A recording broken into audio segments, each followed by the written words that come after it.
Raising your prices is an art that most home service business owners never learn. A lot of them are working 60, 70 hours a week. They have a packed schedule, yet when the month ends, there's no money left in the checking account after all the bills are paid. And the bad news is it's a real problem. It's not a marketing problem. It's not a lead gen problem. It's not a sales problem. You just have a pricing problem. The good news about that is having a pricing problem is the easiest problem to fix if you know basic math. So I have a 7-figure seasonal home service business myself. I have a multi-7-figure portfolio of businesses, all servicing home services one way or another. And I've helped over 1,000 home service businesses dial in their marketing, sales, and lead gen systems across the last 2-something years. So I'm about to walk you through the exact steps and the math you have to do to understand if you're priced too cheap. So for number one, the art starts with diagnosis. Before you can raise your prices, you obviously have to know with total certainty that you are priced too low. Here's a couple signals that most underpriced home service businesses have that show that you're priced way too low under market. Number one, and this is the easy one, you've got a decently full schedule, but you're still broke. Like if you're scheduled 2 weeks out or 3 weeks out, but then at the end of the month, you look at the checking account and you have 1,000 different excuses and reasons to why you're not profitable yet because you're investing back into the business. That is telltale sign number one, you're priced too cheap. Number two, and this is gonna ruffle some feathers, your close rate is over 50%. If your close rate is over 50%, meaning you get 10 leads and you close 5 out of 10 or 6 out of 10, I can guarantee you in home services, you're priced too cheap. And now before you jump down my throat and say,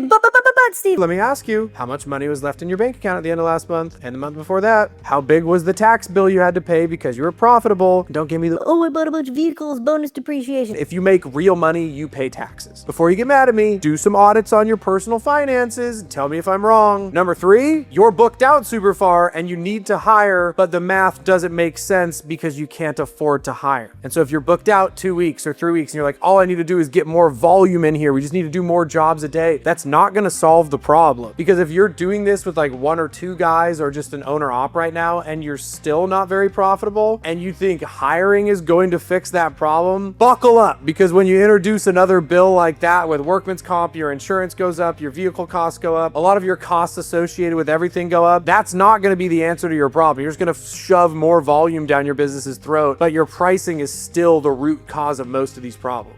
All right, gang, we are doing our first in-person event that we've ever done in Scottsdale, Arizona on July 18th. We've got Evan Ritchie from Coconut Cleaning, 8-figure multi-location cleaning business owner. He's gonna do a full breakdown on AI agents and how they're using it in their business. We've got Gatlin from Mint Window Cleaning coming, who has built arguably one of the cooler home service brands and teams that I've ever seen. We've also got the guys from Striker Digital, which is one of the top home service SEO agencies in the entire world. We've got a ton more guests we're gonna announce as well. It's $197 to get in, but we're also doing a steak dinner at Mastro's after if you wanna come to that. There's info on the page. So we'll see you guys there. And number four, I hate when people do this, but it does happen. Your customers never negotiate with you. If you don't occasionally get some crazy sticker shock or customers trying to beat you up on price, it's probably a signal that you're priced too cheap. You have to understand that when you have a product that you sell to the general public, specifically middle to upper class to rich people, homeowners, whatever your targeting is, if nobody is ever beating you up on price, knowing the way a lot of people act with their money, you probably have a very clear signal you're too cheap. And the last thing, number five, and this is funny to me because I used to be in the junk removal world, is you have a bunch of competitors that charge double what you do. And the competitors that charge double, you use that as your primary selling point in all of your marketing. This is the biggest thing in junk removal. The Facebook groups are riddled with guys that all they do is brag about beating up 1-800-GOT-JUNK. 1-800-GOT-JUNK was $950. I came in at $450. Those guys are scammers. No, those guys run a profitable business and made one of the biggest and most successful home service franchises in world history. And I promise you, if all of us went in to the Facebook groups and everybody that was talking about how 1-800-GOT-JUNK was so expensive and all these franchises and PE-backed companies were so expensive, if all of them showed their year-end tax filings, we would all understand that maybe they're not the total bad guy. Now, again, there's exceptions to every rule. brutal. Do I think everything happening in the private equity world is sunshine and roses and home services? No. But the brutal honesty is the clear majority of home service business owners aren't profitable. They just kick the can down the road. And then they go vilify the companies that have advanced modeling and understand finances as the bad guys. Most of the time these days, it's big franchise groups, huge family-owned operations that got really big and have really, really solid brands, or private equity-backed home service brands. And those are like the bad guys in the space. And look, I compete against them. I sell against them in different ways too. But the reality of this is those guys understand margins and making money. And so I'd take a long look at your margins and the profitability of your business. And then if you're the guy who's vilifying the big guys in your market for being too expensive, you probably need to understand that like there's a reason they're expensive, because they know the math and they do the math better than you and they understand the business better than you. The guys running PE-backed businesses and doing the numbers behind it with Wharton degrees and stuff like that are probably better at the math than I am. But there's nuance to this. They're gonna have bills and stuff and debt service that you don't have. And so obviously they're gonna have to bake in a lot of the expenses that you don't have and the debt service that you don't have into their pricing. So it's not completely black and white. But I think that a lot of home service business owners should take a long, hard look at the brands that are private equity backed and realize that you could probably learn a lot about the pricing structure and that the fact that they're getting people to buy at that price point, and take a hard look at your own business and be like, well, hold on, they're clearly getting business. And so they clearly understand something on the sales, marketing, and customer acquisition side that I don't, because they're getting people to buy at these prices that I think are absolutely disgusting and so aggressive and whatever. But it's like they're getting people to say yes. And this is capitalism. This is the free market. No one's holding a gun to these people's heads saying, go buy with the PE-backed companies. They typically have better marketing and branding. They typically have better, more uniform sales processes. They typically have way better availability, and they a lot of time are way more convenient to buy from than anybody else. And so a lot of your dream customers buy off of convenience, trust, feel, brand, whatever else. And so there's a reason that these guys that are so egregiously expensive still get sales. And so you might call it predatory, and I'm sure there are some that are predatory. I just think that they have really good systems and understand the math better than the majority of local mom and pop home service businesses. And you might want different things out of your family. You might want to have a 2-truck operation to feed your family and your operator's family, and that's it. And so you can price accordingly. I'm not saying that you're wrong for wanting it one way and they're right for wanting it another way, but I'm saying you can learn a lot from them. And so speaking of branding and building profitable funnels and ads, if you want a little taste of what the 8 and 9 figure businesses are doing and build the same automation systems, the same similar type of ad systems and other stuff in your home service business that were typically gate kept from 6 and 7 figure home service businesses, you can join Home Service Accelerator Pro. We can show you a lot of this feed to lead automation systems that the big guys use, introduce you to a ton of vendors that can help you take the next step, that we get preferred pricing for Home Service Accelerator members because of our group buying power. Then you also want help setting up Facebook ads, Google Maps SEO, and a bunch of other stuff. There's a link in the description to apply for Home Service Accelerator Pro. Now let's just get back into the mental shift of actually raising your prices. There is one word that can summarize why 99 out of 100 home service guys never even attempt to raise their prices. The word is fear. And it's fear of your schedule drying up. It's fear of your customers getting mad at you. It's fear of not having enough jobs for your crew that you just hired because you're feeding them off of the trickle-down revenue that comes from a fully booked schedule. But the challenge that I want you to kind of place on yourself is rewiring your brain out of like just thinking about what the doomsday scenario is. And so what happens is most guys think, if I raise my prices, everybody's going to go away. I can promise you, everybody is not going to go away. And if there's one sentence I can hammer into your brain in the next 30 to 60 seconds that I want you to leave this video with and actually let it sink in, it is most of you guys have built your pricing in your businesses around the reaction from the no's you have gotten historically and not around the yeses that were yeses, but probably yeses at another 10 and 20%. And so if you look at your last 60 days of sales, you had a lot of people that were probably laydowns and didn't negotiate, whatever else. There is a very real chance that at a 10% higher quote, those people still said yes. At a 15% higher quote, those people still said yes. At a 20% higher quote, those people still said yes. I don't know. It depends on where your business is structured. But the math when you raise prices methodically is you have to understand losing jobs that are not profitable is the goal here. You don't want to do jobs that you lose on. And so if raising your prices everywhere makes you lose the worst type of customers that call you back 6 times, that's a good thing. You just don't see the math behind it yet to understand. Because you guys have to understand, if your baseline average ticket is $1,000 and at the end of the month right now, you're at 10% net margins. If you raise your prices by 10% and then you get get your average sale to $1,100, but all of your other expenses stay the same, your net margin in that scenario, keeping everything equal for simplicity, doubled. So if you were running an average ticket of $1,000 and you had 90% of it baked into expenses and you were left with $100 of net profit at the end of the day, and then you just across the board raised your prices to where however you got there, the average ticket was $1,100 and everything else stayed the same. Your cost of materials stayed the same, your labor stayed the same, everything else stayed the same. Your margin doubled, your net profit doubled. You are a 20% net profit business. Now, obviously there is nuance there. There is nuance to the fact that maybe your close rate dips slightly with the worst jobs, but that's good. That is a good thing. I would rather have your guys not on overtime and have a little gaps in the schedule than not making any money. Because this is the thing that happens is so many guys get so caught up keeping the schedule busy and trying to build the customer base that they build a customer base of terrible customers. And so then as they grow, these customers are all price anchored into these super low prices and they like feel like they can't raise the prices on old people when they come back if they're a repeat business, or they've just been only selling to a tax bracket that has the same tax bracket type of friends, and so they're all expecting the cheap guy. And that's a terrible place to be. And so a lot of you guys are watching this and you're like, Well, okay, easy, Steve. How do I raise my prices? I'm not saying go raise your prices by 10% tomorrow. This is the easy math that I want you to do. I want you to open the checking account, open your accounting, your P&Ls, whatever you have. I want you to look at the last 60 to 90 days and just be like, what was my net margin in this time period? And just get a real honest look. And then I want you to look at your close rate. And I want you to look at every lead you generated, every lead that came into your CRM, and then every quote you gave, and then what your close rate was, and then what your average ticket was. And then I don't even need you to model crazy math. All I want you to do for the next month is just baseline across the board, raise every price by 3%. Just raise